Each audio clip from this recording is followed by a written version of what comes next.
नाज़रीन, आज़ाद कश्मीर से एक ऐसा इंकशाफ सामने आया है जिसने सबको हिला कर रख दिया है। 3 माह पहले भारतीय फिजाई हमले में जिस मस्जिद को निशाना बनाया गया था, उसकी लोकेशन दुश्मन को देने वाला कोई बाहर का एजेंट नहीं बल्कि एक मकामी शख्स था। जी हाँ, वही बिलाल मस्जिद जिसके मलबे में कई जानें ज़ाया हुई। इसकी ईंट से ईंट बजने की असल वजह सिर्फ बम नहीं बल्कि अंदर से की गई गद्दारी थी। पुलिस के मुताबिक गिरफ्तार होने वाले शख्स का नाम उबैद जहांगीर है और उसके मोबाइल से भारतीय एजेंसी के साथ राब्तों के नाकाबिले तरदीद सबूत भी मिले हैं। नाज़रीन, सोचने की बात यह है कि एक मस्जिद, एक इबादतगाह को निशाना बनाने के लिए दुश्मन को मालूमात किसने फराहम की, और वो भी कोई बाहर का नहीं बल्कि अपने ही इलाके का रिहायशी। अस्सलाम वालेकुम नाज़रीन, मैं हूँ आपका मेज़बान तबस्सुम रज़ा और आप देख रहे हैं पब्लिक पॉलिटिक्स। नाज़रीन, आज हम इस केस पर तफसील से बात करेंगे। उबैद जहांगीर आखिर है कौन, इस पर लगने वाले इल्ज़ामात की नौइयत क्या है, मालूमात किस चैन के जरिए भारतीय एजेंसी तक पहुंची, और अगर अदालत में ये जुर्म साबित हो गया तो इसकी सज़ा कितनी संगीन हो सकती है।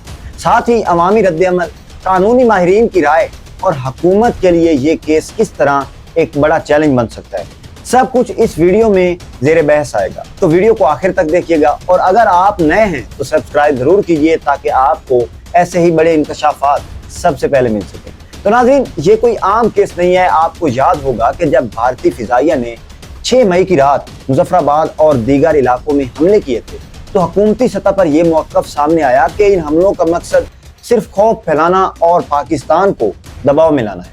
लेकिन बाद में जो शवाहिद सामने आए उन्होंने पूरी कहानी का रुख बदल दिया। बिलाल मस्जिद पर हमला महज इत्तफाक नहीं था बल्कि टारगेटेड कार्रवाई थी, और अब तफ्तीश बता रही है कि मस्जिद की लोकेशन और वहाँ की सरगर्मियों के बारे में बाकायदा मालूमात दुश्मन को फराहम की गई। जरा सोचें, एक तरफ दुश्मन की बमबारी और दूसरी तरफ अपनों की मुखबरी। यह सिर्फ मस्जिद पर हमला नहीं था बल्कि एतमाद, अकीदे और वफादारी पर भी हमला था, जो कि हमारे अपने ही लोगों ने किया। पुलिस का कहना है कि उबैद जहांगीर का ताल्लुक इसी इलाके से है। वो आम लोगों के दरमियान रहता सहता, लेकिन पसे पर्दा वो भारतीय एजेंसी के राब्ते में भी था। इसके मोबाइल से chats, call record, location sharing के शवाहिद बरामद। नाज़रीन, ये सबूत अदालत में मान लिए गए तो ये केस पाकिस्तान की हालिया तारीख के सबसे संगीन गद्दारी के केसेस में शुमार होगा, क्योंकि यहाँ बात सिर्फ एक शख्स के जुर्म की नहीं बल्कि इस जुर्म के नतीजे में दर्जनों जानों के ज़ाय होने की है। अब सवाल ये पैदा होता है कि एक आम शख्स दुश्मन के साथ राब्ते में कैसे आया, क्या वजूहात हो सकती है, क्या ये सिर्फ पैसों का लालच था या इसके पीछे कोई और मुहर्रिक भी कार फरमा था। ज़राए का कहना है कि इसे बाकायदा एक नेटवर्क के जरिए तैयार किया गया था। पहले इससे छोटी छोटी मालूमात ली गई, फिर एतमाद बढ़ने के बाद हसास मकामात की मालूमात मांगी, और आखिरकार वो मस्जिद भी निशाने पर आ गई जिस पर फिजाइया ने हमला किया। अगर ये बात दुरुस्त है तो ये केस पाकिस्तान में सिक्योरिटी के निज़ाम पर भी बड़ा सवालिया निशान है कि किस तरह एक शहरी दुश्मन के जाल में आकर इतना बड़ा नुकसान कर दिया। नाज़रीन, इस केस के कानूनी पहलू पर भी एक नज़र डालते हैं। पाकिस्तान पैनल कोड के मुताबिक अगर कोई शख्स दुश्मन रियासत के साथ राब्ते में पाया जाए और इसे हसास मालूमात फराहम करे तो यह दफ़ा 3 ऑफ ऑफिशियल सीक्रेट एक्ट के तहत संगीन गद्दारी में शुमार होता है। इसकी सज़ा मौत या उम्र कैद तक हो सकती है। अगर इसके साथ साथ ये भी साबित हो जाए कि इसकी वजह से अमवात हुई तो फिर ये केस दहशतगर्दी के दिफात के तहत भी चल सकता है, और वहाँ भी सजाएं इंतहाई सख्त। वकला का कहना है कि मौजूदा सबूत काफ़ी मजबूत नज़र आते हैं, लेकिन अदालत में हर चीज़ को मुकम्मल तौर पर रखना। अब ज़रा अवामी रद्द-ए-अमल की तरफ आते हैं। इलाके के लोगों का कहना है कि वो इस खबर से शदीद सदमे में है। उनका कहना है कि उबैद जहांगीर बज़ाहिर एक आम शख्स लगता था, होता तो हर कोई आम शख्स ही है, कोई शक भी नहीं करता था, लेकिन जब इसकी गिरफ्तारी की खबर फैली तो लोगों में गुस्सा और खौफ दोनों नजर आए, और जो कि बनता भी था। कुछ लोग ये मुतालबा कर रहे हैं कि ऐसे केसेस को खुली अदालत में लाया जाए ताकि अवाम भी जान सकें कि आखिर किस तरह इनके अपने दरमियान रहने वाला शख्स दुश्मन का एजेंट है। सोशल मीडिया पर भी ये केस ट्रेंड कर रहा है, ट्रेंड पकड़ रहा है। यहाँ लोग सख्त रद्द-ए-अमल दे रहे हैं।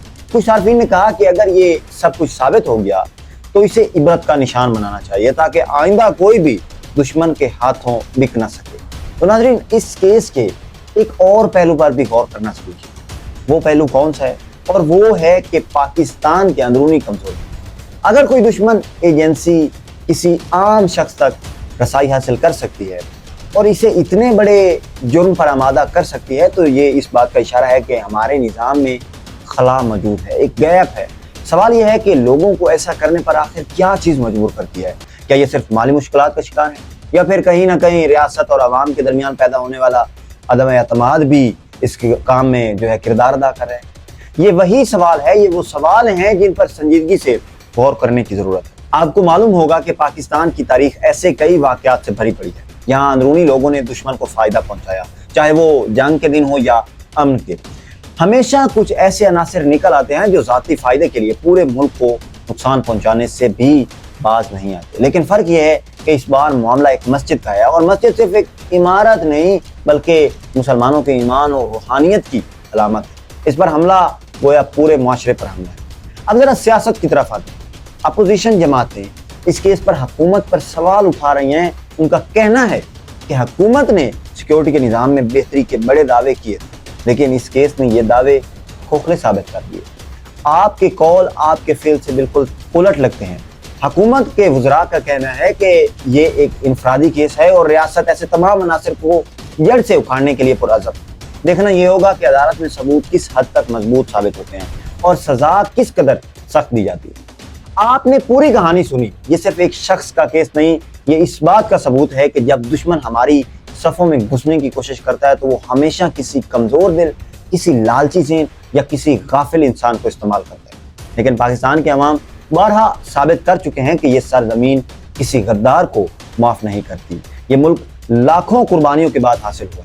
ये मस्जिदें, ये पहाड़, ये वादियाँ, ये शहीदों का खून, सब इस बात की गवाही देते हैं कि पाकिस्तान सिर्फ एक रियासत नहीं, ये ईमान है। पाकिस्तान सिर्फ एक मुल्क नहीं, ये पूरा हमारा ईमान है। हमारी अदालतों, हमारी एजेंसियों और हमारे इदारों पर भारी जिम्मेदारी है कि ऐसे अनासर को उनके अंजाम तक पहुँचाएँ। लेकिन यह भी साथ याद रखें कि हर पाकिस्तानी का फ़र्ज़ है कि अपने इर्द गिर्द नज़र रखे, अपनी ज़मीन की हिफाजत कर सके। दुश्मन सिर्फ बॉर्डर पर नहीं खड़ा, दुश्मन वो भी है जो अंदर बैठकर हमारी बुनियादों को कमज़ोर करने की कोशिश कर रहे हैं।